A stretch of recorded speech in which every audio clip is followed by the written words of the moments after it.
Firewall system बुनियादी तौर पर इंटरनेट गेटवेज पर लगाया जाता है, जहां से इंटरनेट अपलिंक और डाउनलिंक होता है। इसका मकसद इंटरनेट ट्रैफिक को फिल्टर करना होता है। कौमी सतह पर लगाई जाने वाली फायरवॉल अल्फाज को मॉनिटर करेगी और बाज़ मखसूस अल्फाज जब भी सामने आएंगे, इस मवाद को ब्लॉक कर दिया जाएगा।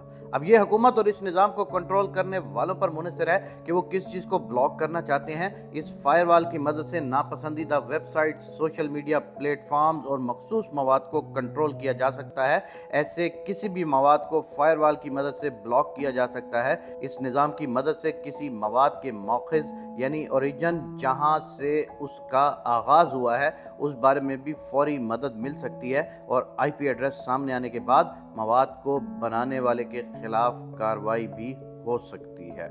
डिजिटल राइट्स पर काम करने वाली तंजीम बोलो की डायरेक्टर फरिया अजीज कहती हैं कि फायरवॉल सिस्टम का बुनियादी मकसद इंटरनेट ट्रैफिक को फिल्टर करना होता है, मगर अब चूंकि ज़्यादातर इंटरनेट ट्रैफिक इनक्रिप्टेड होती है, तो अगर ऐसा इकदाम किया जाता है तो पहले इंटरनेट ट्रैफिक को डिक्रिप्ट करना पड़ता है, जिससे ई कॉमर्स बुरी तरह मुतासिर होगी और इंटरनेट बैंकिंग पर भी असर पड़ेगा। इसके साथ साथ सिक्योरिटी और प्राइवेसी भी बेहद कमज़ोर हो जाएगी।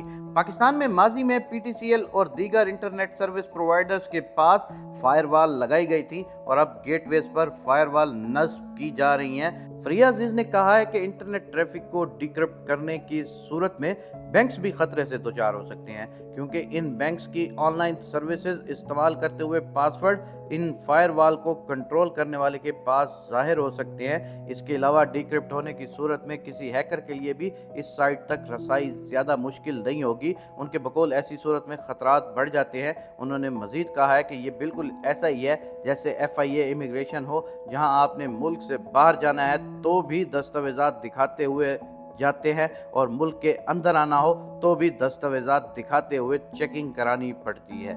इस फायरवॉल के बाहर जाने वाली, मुल्क के अंदर आने वाली इंटरनेट ट्रैफिक को मॉनिटर किया जा सकेगा। मौजूदा दौर में इंटरनेट पर फायरवॉल नस्ब किए जाने से कुछ खास फ़वाइद हासिल नहीं हो सकते। इस वक्त चीन में इंटरनेट को कंट्रोल करने के लिए हुकूमत की तरफ से कई फायरवॉल नस्ब किए गए हैं, लेकिन उनसे बचने के लिए सारिफीन मुख्तलिफ वर्चुअल प्राइवेट नेटवर्क VPN इस्तेमाल करते हैं। माहिरीन के बकौल अगरचे हुकूमत की तरफ से मुख्तलिफ VPN बंद किए जाते हैं, लेकिन इसके बावजूद बाज़ VPN इस्तेमाल किए जा सकते हैं। VPN इस्तेमाल के हवाले से भी आवाम को मुश्किल पेश आएगी, क्योंकि जैसे ही कोई VPN इस्तेमाल करेगा तो इस फायरवॉल की मदद से हुकाम को उसके IP एड्रेस के बारे में मालूमात मिल जाएंगी कि ये सिस्टम VPN इस्तेमाल कर रहा है। इसके बाद इस VPN को ब्लॉक करने या उस सारिफ पर दबाव भी डाला जा सकता है। दोस्तों, ये सारी बातें पाकिस्तान की हुकूमत इंटरनेट को कंट्रोल करने के लिए कर रही है। ये कितना अच्छा है, ये कितना बुरा है, ये आज़ादी राय के खिलाफ है, ये आज़ादी राय के हक में है, इसका जवाब आप सब लोगों ने कमेंट सेक्शन में ज़रूर बताना है कि क्या ये काम ठीक हो रहा है या नहीं।